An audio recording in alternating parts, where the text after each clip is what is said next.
আমাৰ বৰলনি উপদেষ্টা ধেমাজি জিলাৰ চাওক, যেতিয়া অসম আন্দোলন হৈছিল, অসম আন্দোলনৰ সময়ত ধেমাজি জিলাৰ বৰলনি অঞ্চলৰ পৰা প্ৰায় 8জনকৈ শ্বহীদ বৰণ কৰিব লগা হৈছিল।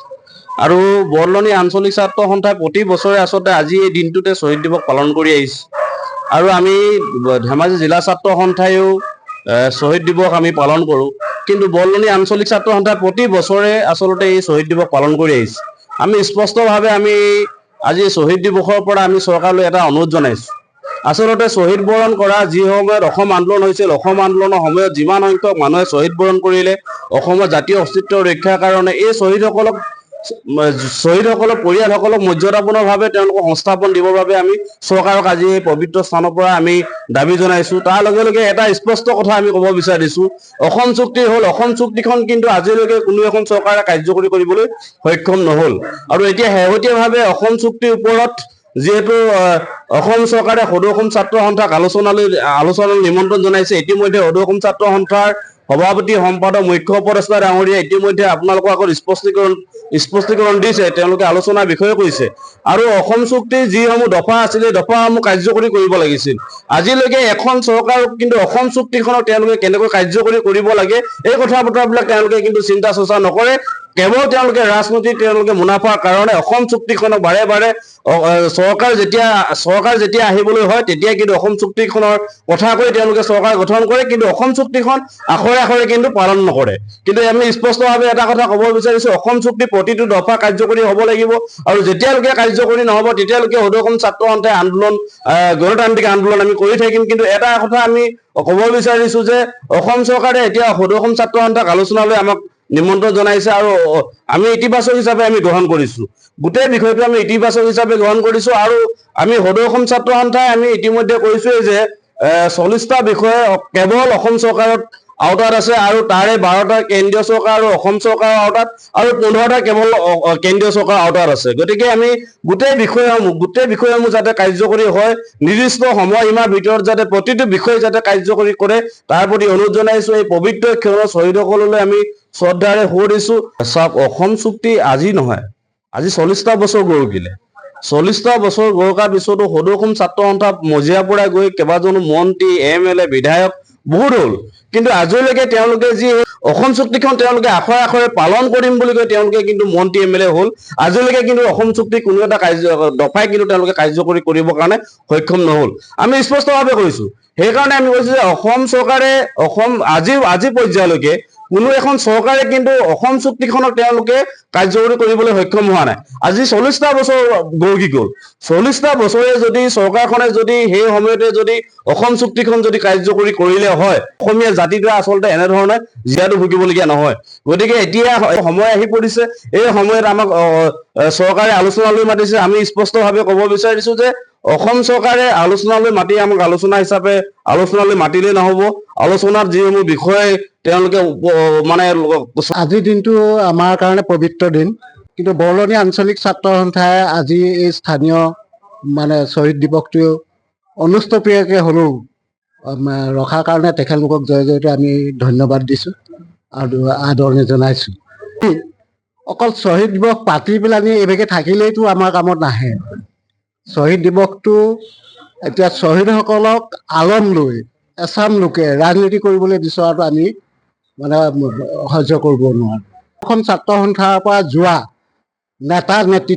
নেতা, মন্ত্ৰী, বিধায়ক ইত্যাদি হৈ আছে। তেওঁলোকে কিন্তু যেতিয়া ইয়াত থাকে, ছাত্ৰ সন্থাত থাকে, তেতিয়া সকলোৱে জাতীয়তা ভাৱ জগাই পেলাই সকলোকে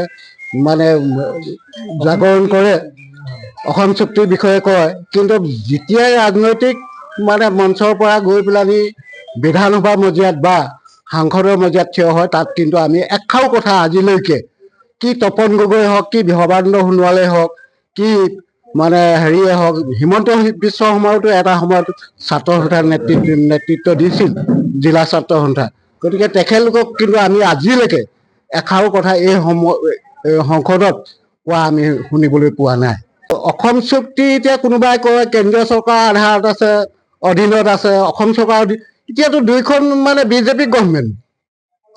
দুইখনে গোট খাই পেলাই এই বস্তুটো আচলতে অসম চুক্তি 6 নং খ দফাটো ৰূপায়ণ কৰিবলৈ বিশেষ অসুবিধাটো একো নাই।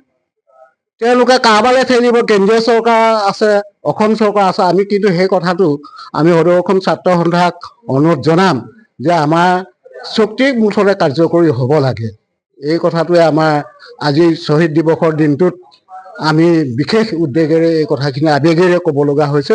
সেইটো কাৰণে আমি দুখিত যদিও আমি কিন্তু জীয়াই থকালৈকে আমি কিন্তু এই কথাখিনি কৈয়ে যাম আৰু।